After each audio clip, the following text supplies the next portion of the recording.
Muy buenas tardes, FB Inversiones. Soy Ignacio Mieres, analista de mercado de profesión, inversor privado y también acreditado por la CAM en Chile. He decidido realizar algún pequeño video entre semanas donde podamos explicar de manera objetiva qué es lo que ha estado sucediendo en la principal economía. En este caso tuvimos datos de IPC, por lo que si les gusta esta idea, por favor, mostrarlo con un me gusta o un comentario. Bueno, ¿qué es lo que vamos a hacer el día de hoy? Analizar los datos de IPC de Estados Unidos, que es la medida que conocemos globalmente para poder ver cómo está la presión inflacionaria de un país. Recordad que la presión inflacionaria significa el crecimiento sostenido de los precios en la economía, es decir, del conjunto. Entonces, vimos un dato que era negativo por parte del mercado y esto significa que podemos ver un repunte en la inflación. Bueno, como les digo, siempre quiero brindar datos objetivos y que ustedes puedan responder cualquier duda que se vaya resolviendo. Entonces, ¿qué tuvimos en la reacción acá del SP500, que es el índice de referencia? Bueno, claramente un aumento en el volumen, en donde el mercado alcanzó dos desviaciones estándar al alza y a la baja, lo que nos indica que hay un aumento en la volatilidad producto de esta publicación del dato. ¿Qué quiere decir un aumento en la volatilidad? Que el precio se mueve más hacia arriba o a la baja. ¿Y qué provocaría esto? Bueno, directamente los datos de inflación, donde era la atención que tenían los inversores este día. Y recordar, veíamos cómo las proyecciones de Goldman Sachs indicaban que probablemente así iba a ser un dato que provocaba mayor volatilidad. ¿Por qué? Porque habíamos visto datos de nóminas no agrícolas, también datos de Producto Interno Bruto, PMI de servicios, los cuales mostraban una fortaleza económica y toda la atención iba a los datos de inflación, porque habíamos visto también las actas de la Fed que comentaban que había una división entre los miembros, donde había cierto grupo que se sentía más cómodos con recorte de 25 puntos básicos, y esto iba a dar ese escenario para dar mayor argumento y confirmar. Goldman Sachs nos indicaba que si el dato salía por sobre la previsión, cercano al 3%, que fue lo que tuvimos, podríamos ver un movimiento al alza o a la baja cercano al 0,4%, aumento de la volatilidad. ¿Qué es lo que vimos? Bueno, tuvimos como el dato de IPC general intermensual se sitúa en el 0,3%, superando el 0,2% previsto, el escenario de Goldman Sachs que estamos marcando. Cuando miramos la lectura interanual, vemos que alcanzó el 3,3% por encima del 3,2%.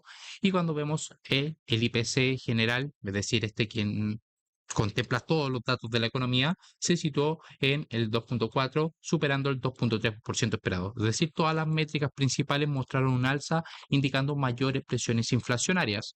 Pero la reacción del mercado fue distinto. Primero analicemos este dato de IPC, sobre todo por la parte subyacente. ¿Qué fue lo que causó este aumento de la inflación?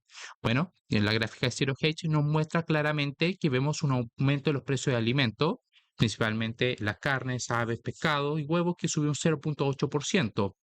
También tenemos una subida histórica en el seguro de automóviles. Vemos un aumento del 56% en todo este mandato de Biden y un aumento del 5,2% en los bienes de lujo como joya y relojes.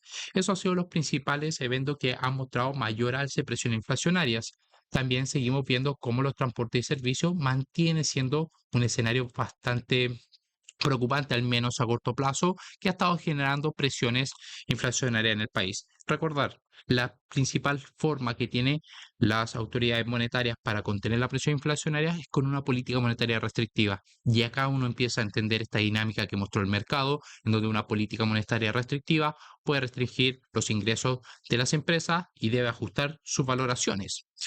Pero también tuvimos un dato que en lo personal creo que es el que más preocupó al mercado y generó este escenario de equilibrio, de un escenario muy negativo que iba a llevar a una política monetaria restrictiva a un escenario que había que recortar las tasas de interés. Y hablamos del mercado laboral, que como hemos destacado, ahora es la atención primaria que tienen los inversores debido a lo importante que nos va mostrando en qué parte del ciclo estamos. Bueno, teníamos un dato de indicador adelantado con las solicitudes de subsidio por desempleo, los cuales se ubicaron en máximo de 13 meses. Alcanzó un total de 258.000, un nivel que no habíamos visto en agosto de 2023, lo que indica que hay un escenario de deterioro en este indicador adelantado del mercado laboral, lo que lleva a presionar a la Reserva Federal a su mandato dual, es decir, primero contener los precios, pero también tiene que contener el mercado laboral.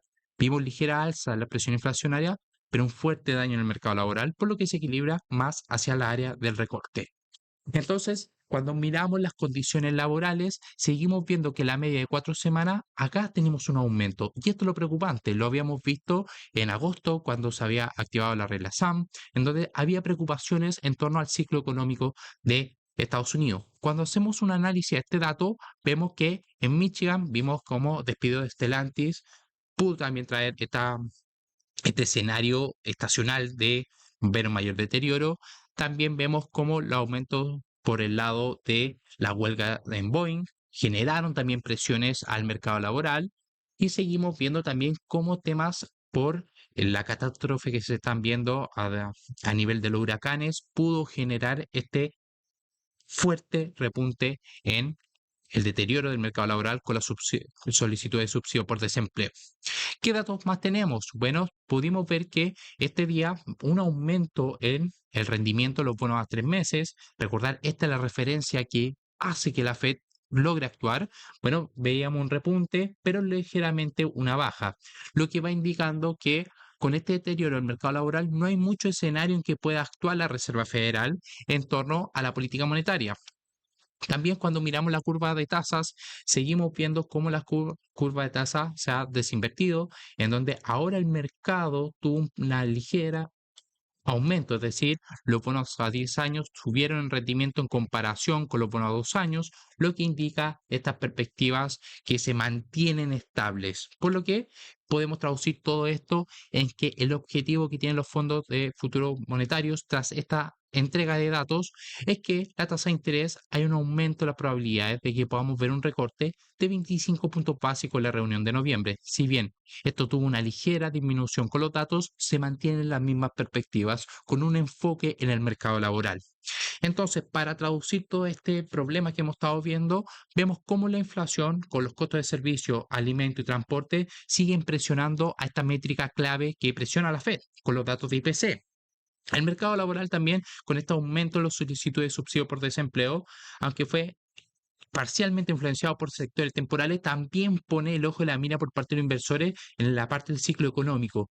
¿Cómo podría afectar esto a los mercados financieros? Bueno, estamos viendo que un escenario de alta inflación tiende a lastrar el rendimiento futuro de los activos de riesgo y también cómo actualmente hay una valoración récord en forward pair, lo que indica que el escenario sigue siendo muy crítico y actualmente se está ajustando a estas nuevas variables en donde se debe definir en qué parte del ciclo económico estamos y ver si este dato de deterioro en la vivienda corresponde a un deterioro estructural o temporal y si la presión inflacionaria logran normalizarse.